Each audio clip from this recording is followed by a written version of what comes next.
Engineering chemistry में lab में उपयोग होने वाले कुछ एपरेटस हैं, कॉमन एपरेटस, उनके बारे में हम थोड़ा सा आज पढ़ लेते हैं, क्योंकि लैब क्लास थी, हम थ्योरी पढ़ने लगे है ना। तो ये कुछ एपरेटस हैं, आपको दिख रहा है पिक्चर्स, है ना। Yes ma'am. कॉमन इंस्ट्रूमेंट्स आपने शायद प्रैक्टिकल किए भी होंगे, इनका उपयोग भी किया होगा, है ना। किया है बेटा? चलो किया है तो बहुत अच्छी बात है, और नहीं किया तो फिर देख लो, ठीक है। Okay, first is balance, electronic balance, है ना। ये होता है वेट करने के लिए, जैसे कोल सैंपल है या कोई भी सॉलिड मटेरियल है, सैंपल है, उसको इस इलेक्ट्रॉनिक बैलेंस से बैलेंस करते हैं, ठीक है। हाँ, सेकेंड जो पिक्चर है वो है बीकर्स की। कई वॉल्यूम्स के बीकर्स होते हैं, 250 ml, 500 ml, है ना। और इसका उपयोग क्या है? सॉल्यूशंस को वॉल्यूम मेजर करने के लिए भी, और इसमें एक्सपेरिमेंट करने के लिए, है ना। बीकर्स का उपयोग करते हैं, है ना, रिएक्शंस कराने के लिए। देन बर्नर, आपके लैब में आपने देखा होगा, केमिस्ट्री लैब में, स्कूल में भी होगा, है ना। देन ब्यूरेट, ब्यूरेट का उपयोग तो किया है सभी ने, है ना। ब्यूरेट में क्या करते हैं? ब्यूरेट क्या है? स्टैंड है ना, ये क्या है? ब्यूरेट स्टैंड है। और इसके ऊपर जो इधर जो लगा है वो क्या है? ब्यूरेट, है ना। जो अभी हम ईडीटीए मेथड बता रहे थे ना, तो ईडीटीए मेथड क्या है? कॉम्प्लेक्सोमेट्रिक है, मेथड है, कॉम्प्लेक्सोमेट्रिक टाइट्रेशन है। तो जब हम एक्सपेरिमेंट करते तो उसको टाइट्रेशन बोलते हैं, है ना। और जब थ्योरी पढ़ते हैं तो उसको बोलते हैं मेथड, ठीक है। तो ईडीटीए को हमने बताया था ना कि ईडीटीए को किस में फिलअप करते हैं? ब्यूरेट में, है ना। तो इस ब्यूरेट में ईडीटीए फिलअप कर लेते हैं, ठीक है। और कोनिकल में सॉल्यूशंस लेते हैं, उस सॉल्यूशंस को, कोनिकल को इसके नीचे रखते हैं, ब्यूरेट से ईडीटीए ऐड करेंगे और टाइट्रेशन करेंगे। आ रहा समझ में? Okay, yes ma'am. Yes ma'am. ये सब हम लैब में उपयोग करते हैं।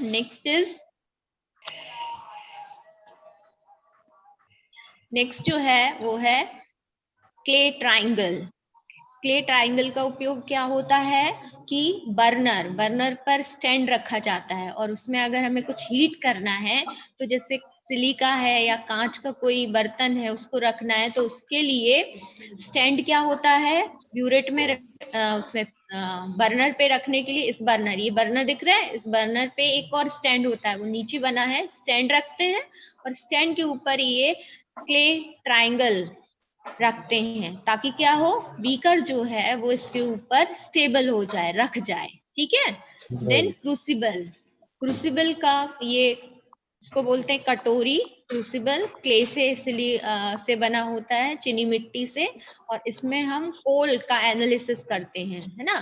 कोयले का एनालिसिस आपके प्रैक्टिकल में है, उस कोल को इसमें रख के और हीट किया जाता है, तो इसको बोलते हैं crucible. Then crucible and triangle, मतलब क्रूसिबल को अगर डायरेक्ट बर्नर पर हीट करना है तो किस पे रख रहे हैं? देखो ये हमने बताया था ना, क्ले ट्राइंगल, क्ले ट्राइंगल पे क्रूसिबल को रख लेते हैं, ठीक है। देन टोंग, इसका उपयोग किया होगा आपने। टोंग क्या होता है? जैसे क्रूसिबल हीटेड है या कोई बीकर गर्म हो गया है, टेस्ट ट्यूब, तो उसको पकड़ने के लिए हम क्या उपयोग करते हैं? टोंग का, है ना। कैंची टाइप का होता है, सीजर टाइप का, tong. Okay, next one is dropper. हाँ, ड्रॉपर, जैसे इंडिकेटर, ईडीटीए मेथड में हमने पढ़ा ईबीटी कितना मिक्स करना पड़ता है? 4 to 5 ड्रॉप्स, तो हम उसको ड्रॉप, उसके लिए क्या उपयोग करेंगे? ड्रॉपर्स। ड्रॉपर से ईबीटी इंडिकेटर लेंगे और 5 और 4 ड्रॉप्स जितना भी उपयोग है करना है, उसको ड्रॉपर से लेते हैं। नेक्स्ट वन इज, ये बताया हुआ है कि हाउ मतलब ड्रॉपर का उपयोग क्या है और कैसे करते हैं, देखो, है ना। कोई ये इंस्ट्रूमेंट नहीं है, ड्रॉपर का उपयोग बताया है। उसको प्रेस करते हैं तो क्या है? सोल्यूशन ऊपर जाता है, और प्रेस आउट करते हैं तो नीचे आ जाता है। Okay, next one is conical flask. इसमें ये नाम लिखा है अलग, बट इनको कॉमनली बोलते हैं कोनिकल फ्लास्क, है ना। बड़ा कोनिकल फ्लास्क होता है, छोटा कोनिकल फ्लास्क, अलग अलग क्वांटिटी का। ओके, डिश, ये भी किसी भी सैंपल को गर्म करने के लिए, ये भी क्रूसिबल की तरह ही होती है, डिश, है ना। Okay, next one is forcep, है ना। फोर्सिप होता है कि थोड़ा सा अगर हमें कुछ छोटा सा सैंपल लेना है मिलीग्राम्स में, तो फोर्सिप से हम उसको उठा के दूसरे तरफ ले जाते हैं, ताकि हम हाथ में ना लें और उससे पकड़ के, फोर्सिप से पकड़ के किसी भी मटेरियल को उठा के दूसरी तरफ रख लें। ठीक है। देन फनल, फनल तो आपने उपयोग की होगी। फनल है ना, ब्यूरेट में सोल्यूशन भरने के लिए फनल का उपयोग होता है। फिर है गॉगल्स, है ना। गॉगल्स का उपयोग होता है मेनली, अभी इंजीनियरिंग के प्रैक्टिकल्स में तो उपयोग नहीं होता है, लेकिन ये आपका उपयोग होता है जैसे ऑर्गेनिक केमिस्ट्री में हम प्रैक्टिकल करते हैं, है ना। जैसे कि हाइड्रोकार्बन्स हैं, बेंजीन है, टॉलिन है, इसको गर्म करेंगे तो क्या होगा, बम्पिंग होती है ना, है ना।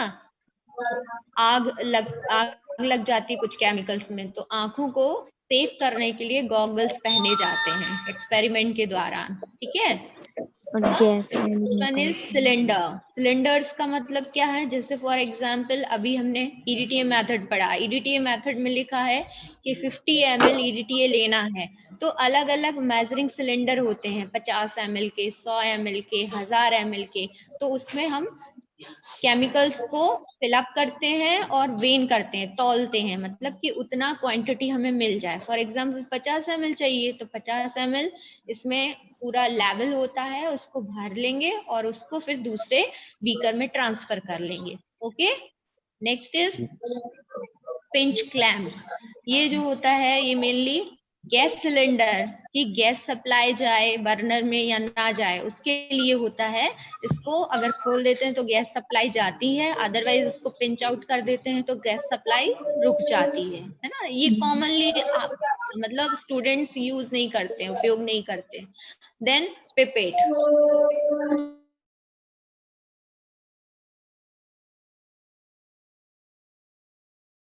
फ्लास्क या कोई भी सोल्यूशन हमें लेना है 20 ml 10 ml, तो उसको हम पिपेट की सहायता से सक आउट करते हैं, खींचते हैं और लेते हैं। और अगर सक आउट नहीं करना है तो इसमें ये बल्ब्स होते हैं, है ना, रबर के बल्ब्स होते हैं, उसको हम प्रेस आउट करते हैं तो सोल्यूशन ऊपर फिलअप हो जाता है और रिलीज कर प्लास्टिक रबर रिप्लेसमेंट रॉड्स है ये सोल्यूशंस को मिक्स करने के लिए। ओके।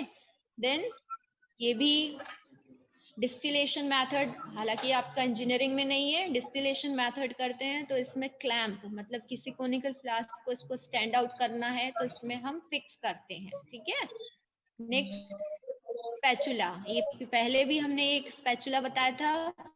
दूसरा होता है स्पैचुला, ये होता है सॉलिड मटेरियल को, जैसे पाउडर है कोई कैल्शियम कार्बोनेट का, NaCl है, उसको हमें किसी भी कोनिकल बॉटल से बाहर निकालना है तो उसको स्पैचुला के द्वारा निकालते हैं। ठीक है। देन रॉड्स, है ना। रॉड्स क्या होते हैं, सोल्यूशन को मिक्स करना है तो ग्लास की रॉड्स होती हैं उसको मिक्स करने के लिए, है ना। थर्मामीटर, ये तो आप जानते हो, थर्मामीटर कॉमनली टेम्परेचर मेजर करने के लिए।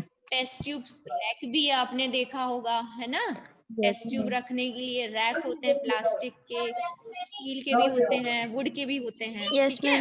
Then test tube holder, test tube को पकड़ने के लिए, ये स्पैचुला ही जैसा है, सॉरी टोंग जैसे ही अलग अलग एपरेटस होते हैं बेटा, है ना। ट्यूब होल्डर होता है ना।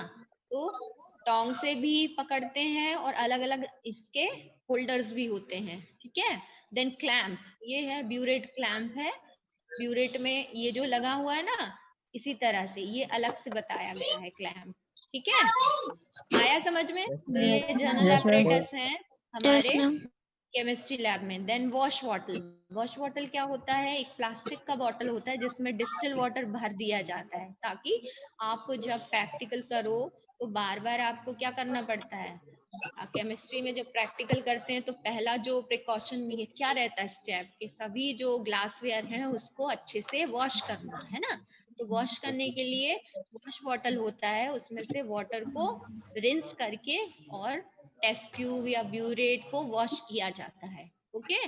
Then watch glass, watch glass biology या बॉटनी के एक्सपेरिमेंट में भी उपयोग होता है, केमिस्ट्री में कम होता है। कांच के प्लेट्स होते हैं, कप प्लेट्स होते हैं। देन वायर गेज का मतलब क्या है? वायर गेज जो है वो ब्यूरेट के ऊपर रखा जाता है ना।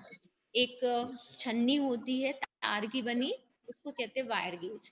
देन ये हीटिंग स्टैंड होता है, जो ऊपर भी हमने बताया था। हीटिंग स्टैंड फॉर एग्जाम्पल, हमें बीकर को थोड़ा ऊंचा रखना है, डायरेक्टली बर्न नहीं करना है, तो उसको डिस्टेंस मेंटेन करके हम ब्यूरेट पे इस स्टैंड को ब्यूरेट नहीं, स्टैंड पे इस क्लैंप को लगा के, स्टैंड को लगा के और सोल्यूशन को गर्म करते हैं। ठीक है। देन अब आता है आपके इंस्ट्रूमेंट के नाम। अभी क्या थे? ये ग्लास वेयर्स थे, है ना, जनरल एपरेटस थे, जो हर केमिस्ट्री लैब में उपयोग होते हैं। अब आता है इंस्ट्रूमेंट के नाम, जो प्रैक्टिकल हमें करने हैं। दिख रहा है बेटा? Yes ma'am. Yes ma'am. Yes ma'am. एक मिनट आप रुको। मैम आप पिक्चर्स आपको दिख रहे हैं? Yes ma'am. हाँ, इनको हमें पढ़ना भी Yes, है। ma'am. हाँ, तो हमारे थर्ड यूनिट आप कंटेंट्स पढ़। हाँ, ये जो पिक्चर है ये किसका है? रेडवुड विस्कोमीटर का, है ना। जैसे फॉर एग्जांपल ऑयल, है ना। लुब्रिकेंट मेनली किससे बनते हैं? ऑयल से बनते हैं ना, तेल से बनाए जाते हैं, कई तरह के तेल से बनाए जाते हैं। Yes ma'am. तो इस एक्सपेरिमेंट में क्या करते हैं कि तेल की विस्कोसिटी क्या है? विस्कोसिटी का मतलब होता है सांद्रता, है ना। कि Yes, या सिंपल भाषा में बोले विस्कोसिटी मतलब गाढ़ापन, है ना। तेल जो है वो क्या है? उसकी विस्कोसिटी वाटर से क्या है? ज्यादा है कि कम? बताइए। ज्यादा है। ज्यादा है। ओके। ग्लिसरीन की ज्यादा है ज्यादा ना। है।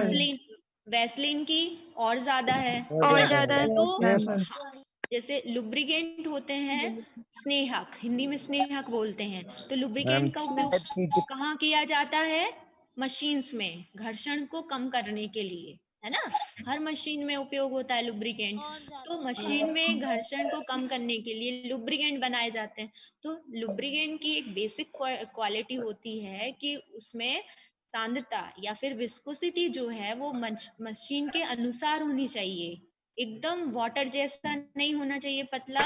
अगर पतला होगा तो क्या होगा? मशीन से बह जाएगा, मशीन से निकल जाएगा। तो विस्कोसिटी का जो डिटर्मिनेशन हम करते हैं लैब में, करना पड़ता है, वो किस इंस्ट्रूमेंट से करते हैं? Redwood viscometer. So viscosity of any oil or any lubricant is calculated by or determined by Redwood viscometer. किससे? Redwood viscometer. हाँ, रेडवुड विस्कोमीटर बेटा दो तरह के होते हैं। देखो आपको पिक्चर में दिख रहा होगा, एक ये थोड़ा सा ब्रॉड है और एक जो है ये थिन है, पतला है। तो ये ब्रॉड वाला जो है वो कहलाता है रेडवुड विस्कोमीटर नंबर 1। कौन सा?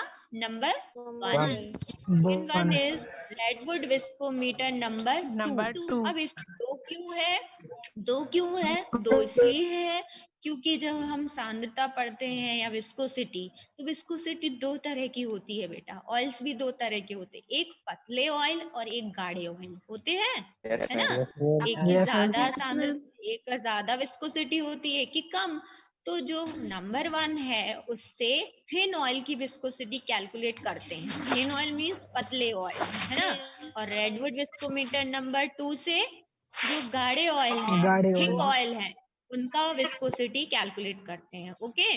So number 1 is used to determine viscosity of thin oils and redwood viscometer number 2 is used to calculate बताइए। हाँ, दोनों में। Yes, ma'am. और रेडवुड विस्कोमीटर का उपयोग क्या है वो भी समझ में आया? हाँ, बताइए रेडवुड विस्कोमीटर का उपयोग क्या है? To calculate viscosity of lubricant. Okay. हाँ, it is of 2 type, number 1, number 2। Number 1 is for calculating thin oil. and 2 is used for very good. आया समझ? तो इनका हम प्रैक्टिकल्स करेंगे, ठीक है? और आपको थ्योरी में ये दोनों क्वेश्चंस आते हैं, अलग से पढ़ाए जाएंगे। देन नेक्स्ट इंस्ट्रूमेंट इज, ये आपको दिख रहा है, कार्बन, इसको बोलते हैं Conradson apparatus. Conradson apparatus, ma'am. हाँ बेटा, कॉनरेडसन एपरेटस। और इसके आगे लिखा है कार्बन रेसिड्यू। क्या लिखा है? Carbon residue. ये सभी जो आपको इंस्ट्रूमेंट दिख रहे हैं वो लुब्रिकेंट के टेस्ट करने के लिए उपयोग होते हैं, है ना? लुब्रिकेंट जब बनाते हैं, है ना, तो उनका कई तरह का टेस्ट होता है ना? उनकी टेस्ट किया जाता है। जैसे हम वाटर उपयोग करेंगे अगर इंडस्ट्री में, तो क्या करेंगे? वाटर का भी टेस्ट करेंगे, एसिड का टेस्ट, बेस का, पीएच का, है ना? वैसे ही लुब्रिकेंट जब बनता है तो कई तरह का टेस्ट होता है। तो एक ऊपर जो इंस्ट्रूमेंट था वो किसके लिए था? विस्कोसिटी। मतलब सबसे इंपॉर्टेंट टेस्ट क्या हुआ? लुब्रिकेंट का विस्कोसिटी टेस्ट करना।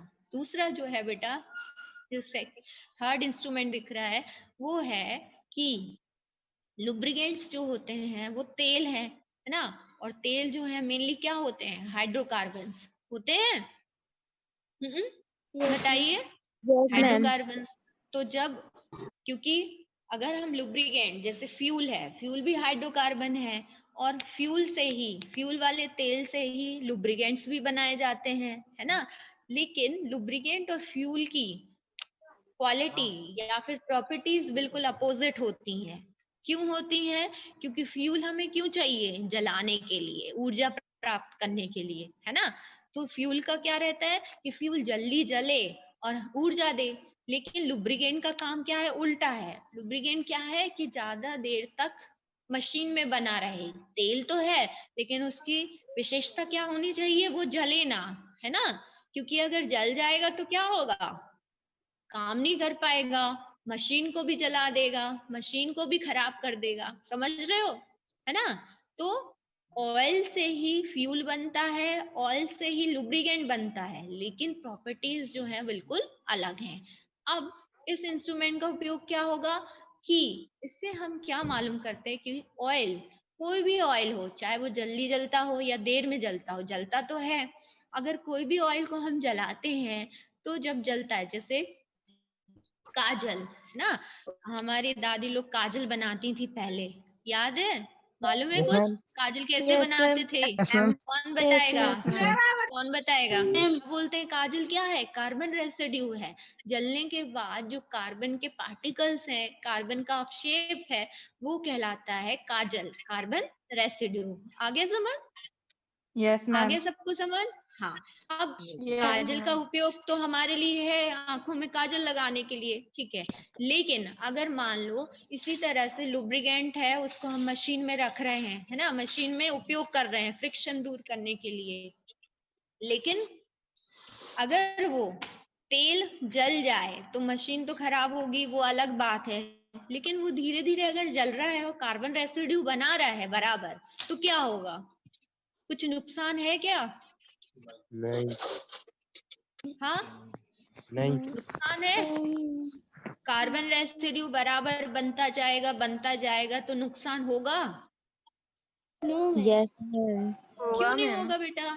क्योंकि हम पहले ही आपको बताएं कि लुब्रिकेंट को हमें जलाने के लिए उपयोग नहीं करना है। हमें क्या करना है कि जो भी लुब्रिकेंट हम जितना भी मशीन में उपयोग कर रहे हैं वो वहां बना रहे ज्यादा समय के लिए, तब तो वो फ्रिक्शन कम कर पाएगा। अगर जल जाएगा तो वो तो कोई फंक्शन ही नहीं कर पाएगा। समझ रहे हो, है ना? अगर थोड़ा भी जल गया तो क्वांटिटी तो कम होगी कि नहीं होगी, है ना? तो कार्बन रेसिड्यू यस अगर मैम। धीरे धीरे वो हर दिन जलता रहेगा तो क्वांटिटी कम हो रही है। एक तो ये डिसएडवांटेज। दूसरा डिसएडवांटेज कि जो कार्बन पार्टिकल्स बन रहे हैं वो हो सकता है फ्लो होके इंजन में चला जाए। समझ में आ रहा? इंजन में चला जाए या कहीं पाइपलाइंस में चढ़ा जाए, पतले पाइपलाइन इंजन के या मशीन के, तो मशीन को क्या करेगा? इंजन को क्या करेगा? क्या करेगा? बताता रहेगा तो चोक कर देगा। तो प्रॉब्लम क्या होगा? गाड़ी बंद हो जाएगी, गाड़ी खराब हो जाएगी, या कोई भी मशीन खराब हो जाएगी। ठीक है ना? तो इस यस मैम।